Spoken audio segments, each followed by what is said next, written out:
وعن أبي موسى عبد الله بن قيس الأشعري رضي الله عنه عن النبي صلى الله عليه وسلم قال: إن الله تعالى يبسط يده بالليل ليتوب مسيء النهار، ويبسط يده بالنهار ليتوب مسيء الليل، حتى تطلع الشمس من مغربها. رواه مسلم۔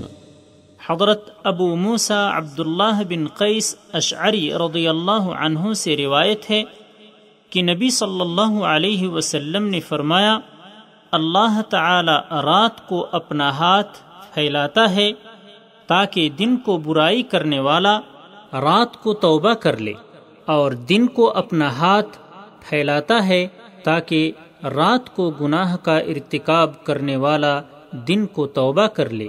یہ سلسلہ اس وقت تک جاری رہے گا جب تک سورج مغرب سے طلوع نہ ہو، جو قرب قیامت کی ایک بڑی نشانی ہے۔